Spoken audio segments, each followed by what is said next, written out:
Why did you throw your life away for this hole? It's a traitor.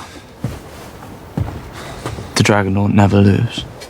The world was simpler in those days, Jaime thought, and men as well as swords were made of finer steel. Or was it only that he had been 15? They were all in their graves now, the Sword of the Morning, and the Smiling Knight, the White Bull, Prince Lewin, Sir Oswell Went with his black humour, Ernest John Derry, Simon Taines, Kingswood Brotherhood, Buff Old, Summer Crackhill, and me. That boy I was. When did he die, I wonder? When I donned the white cloak? When I opened Aerys' throat? The boy that had wanted to be Sir Arthur Dane, but someplace along the way had become the Smiling Knight instead. This is an excerpt from Jaime 8, A Storm of Swords, where Jaime thinks back on his life guiltily and wonders where it all went wrong. While he reads the White Book and daydreams about Sir Arthur Dane, Barristan the Bold, and most importantly Sir Duncan the Tall, he asks himself when he changed from the man he wanted to be into the man that he is. And while Jaime's arc is great, and I've covered it in detail before, there is one aspect of this excerpt that stands out to me and rings loud in my ears while watching A Knight of the Seven Kingdoms. The idea, or rather the excuse, that the world was simpler in those days. That when he was a kid, men were better, the world was better, being a true knight was easier. The Sword of the Morning and Sir Duncan the Tall didn't have to deal with the political scheming, with grand ideas and anxiety. Like many people in our world, Jaime looks back on the past with rose-tinted glasses, blaming his failures not on the fact that he got weaker, but on the hope that the world got harder. And Sir Duncan the Tall, from A Knight of the Seven Kingdoms, completely dismantles this misconception and excuse. We flash back roughly 100 years before Jaime Lannister reads this White Book, so firmly in these quote-unquote better times that he's describing. And yet, we find out that this world that Duncan is living in isn't so different from the one Jaime lives in. Like Jaime, there was a bloody rebellion a little over a decade prior that nearly tore the realm in two, leaving thousands of dead in its waste and hundreds of nobles that can still smell blood in the water.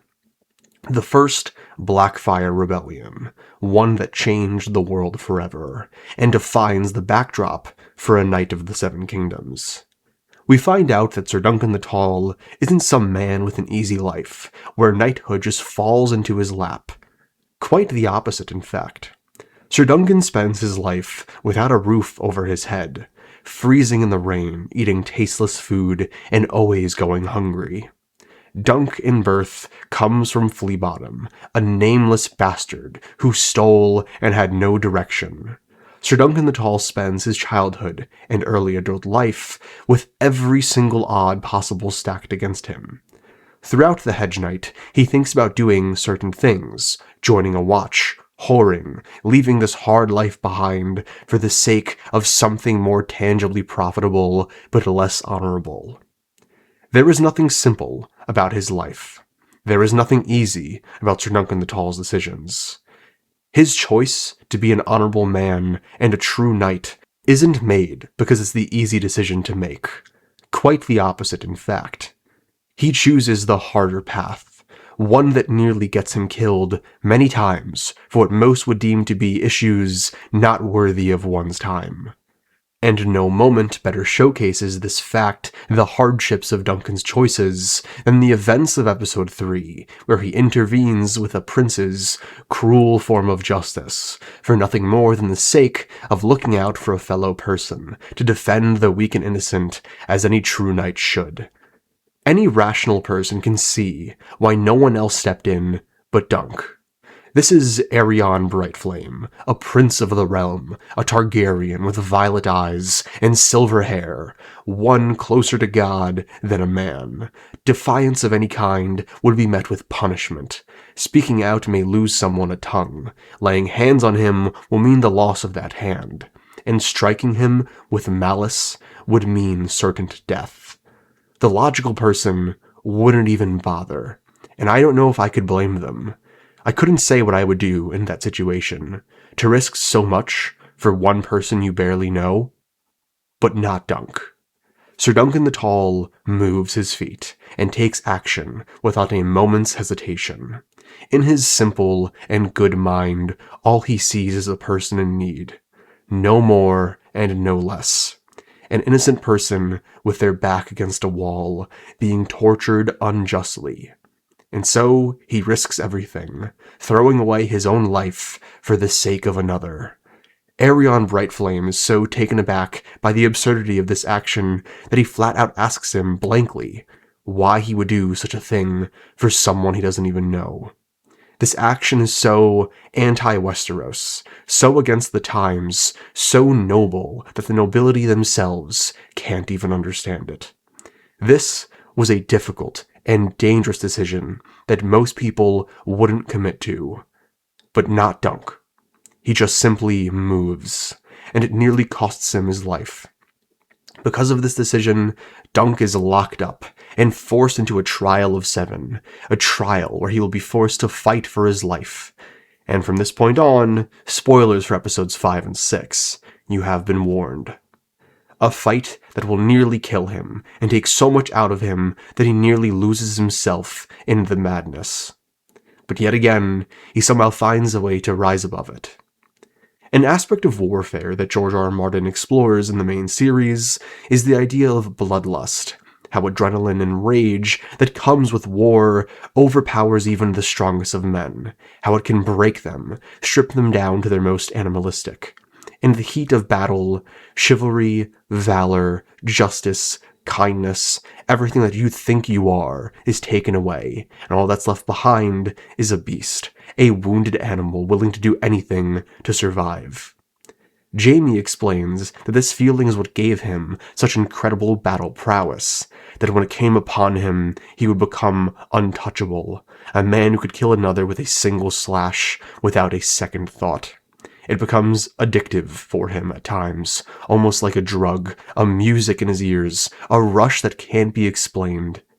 And yet again, Sir Duncan the Tall proves that this is just another excuse, another figment of Jaime's desires that is fabricated to be fact, when it simply isn't. At the end of the battle in the Hedge Knight, and again, spoilers, Sir Duncan the Tall gets himself on top of Aerion Brightflame.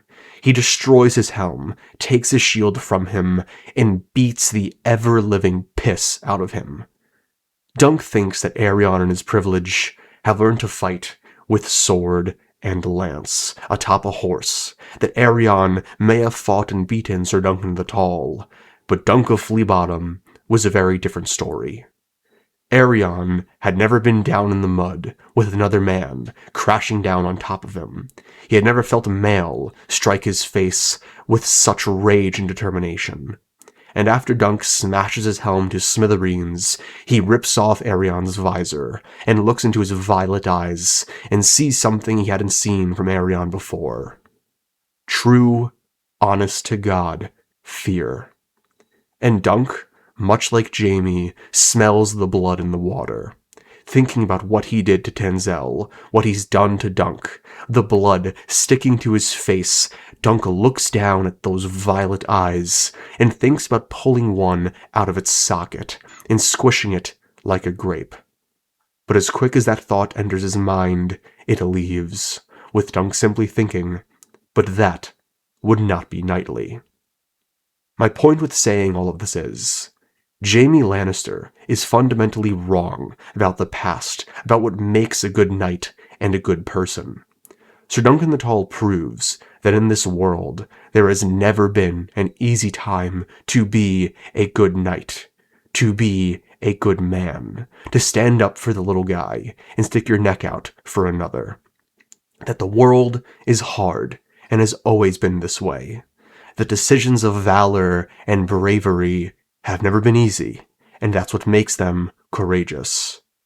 And what makes this so great is much like everything else in A Song of Ice and Fire.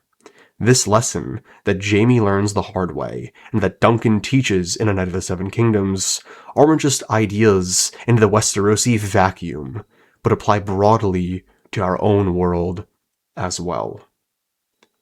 With all that being said, If you've made it to the end of this video, thank you so much for watching. Let me know what kind of content you want to see related to A Knight of the Seven Kingdoms coming soon. Expect a lot more in the coming weeks. And sincerely, thank you so much. I sincerely hope to catch you in the next one. Peace.